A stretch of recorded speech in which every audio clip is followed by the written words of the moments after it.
After years and years without a brand new original SpongeBob video game ever since the flop that was Hero Pants, Purple Lamp finally released SpongeBob Cosmic Shake after its announcement all the way back in September of 2021. Now the question remains, is Cosmic Shake even any good? Yes. 1,000 times yes. Magic bubbled soap. Breathe life into your dreams.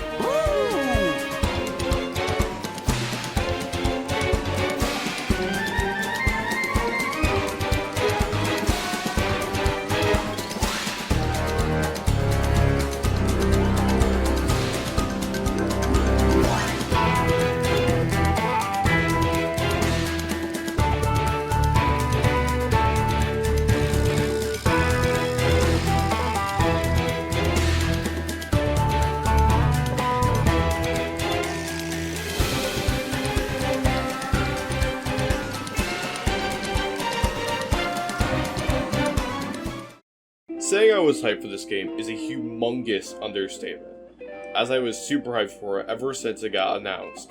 It would even inspired me to obviously review the legacy of SpongeBob's past video games that were released leading up to Cosmic Shake.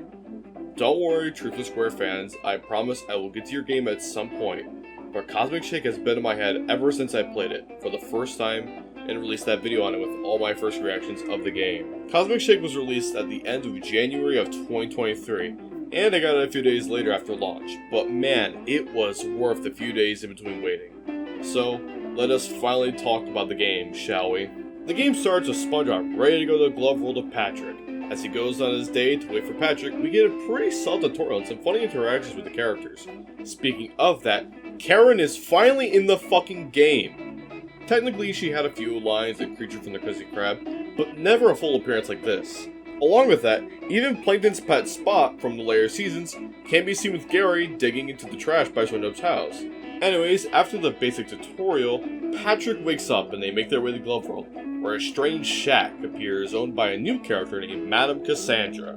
SpongeBob gets interested in the magic bubble soap she's selling, which says he can breathe life into people's dreams. Of course, he and Patrick abuse it without knowing it will cause chaos, and as soon as the bubbles pop, portals open which suck in residents and buildings into them, sending them to different worlds. Now Bikini Bottom is in major trouble with SpongeBob having to fix everything. As for what happened to Patrick, he is now a balloon buddy, who will give us some funny interactions with SpongeBob along the adventure. There are multiple worlds based off areas from Battle for Bikini Bottom, but remixed from Rock Bottom always being in Halloween to Kelp Forest now being prehistoric themed. I loved each world in this game and how they all felt different to each other with characters changing between them. Like in one world, Sandy will be a sheriff, and in another, she'll be a candy ninja. Or Squidward, being a movie director in one world, and in a different world, he'll become the royal bard for a princess. Then you have the enemies, and they are all well designed and pretty fun to fight. From the basic ones, to ones that are tougher and stronger that require a couple of hits. I have never had a dull moment in these fights, especially with the addition of a dodge roll. That's right, Cosmic Shake is the Dark Souls of SpongeBob games.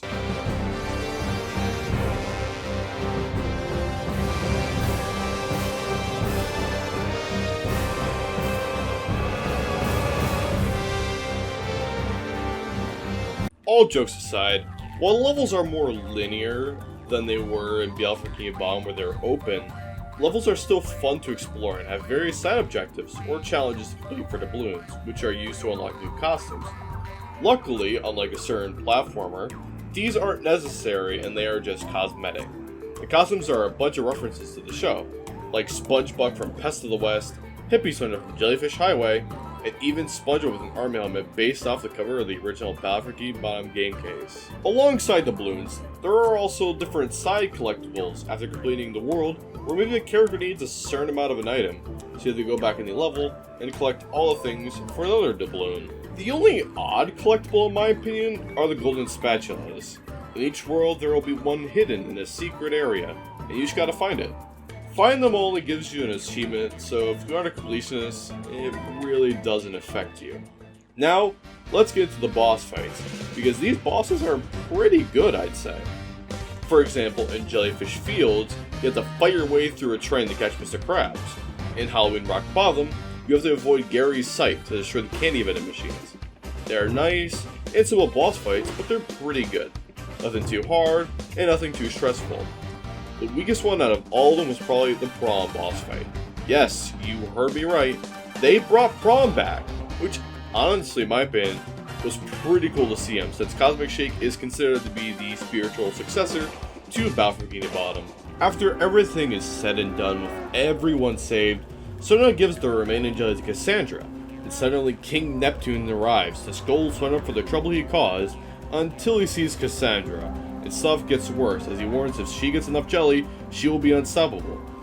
And of course, SpongeBob had literally just done that.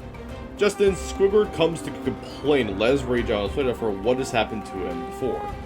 But, before he could leave, Cassandra uses her new jelly powers to make him into a big, hideous monster. Thankfully, SpongeBob defeats Cassandra and the giant jelly Squidward and saves Bikini Bottom. And as a reward, King Neptune grants SpongeBob one wish.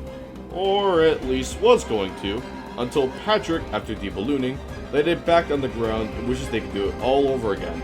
It messes everything up as the game ends. It's a strange ending since it just kinda cuts off after that. Sadly though, there is no 100% ending cutscene like in Battle for Bikini Bottom or the movie game. Obviously, it's not a big issue, but it would have been pretty cool to see some form of a 100% cutscene for people who've collected everything in the game. Honestly though, Purple Lamp did an amazing job on their first original SpongeBob video game.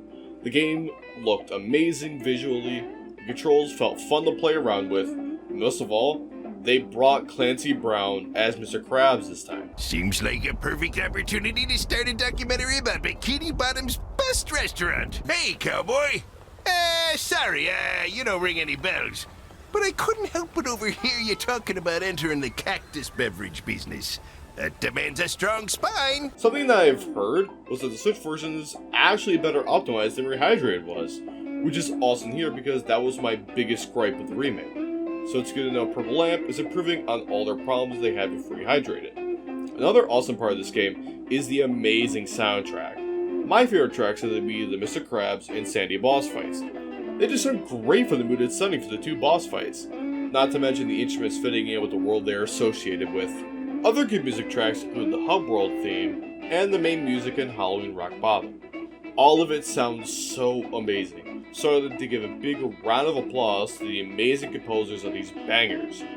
So with everything being said, I honestly think this game is going to be my game of the year, unless something really hype happens like Paper Mario the Thousand Year Door getting a remaster, or Yokai Watch Remastered releasing in the US.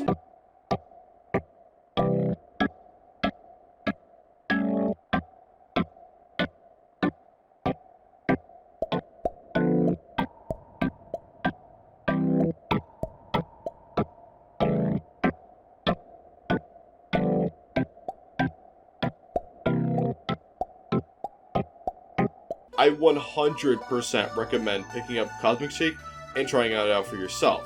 It's worth playing all the way through and collecting all the doubloons. Anyways, that is everything I had to say about Cosmic Shake. If you liked the video, hit that like and subscribe button and comment your favorite part of Cosmic Shake if you played it. And I will see you all in the next video.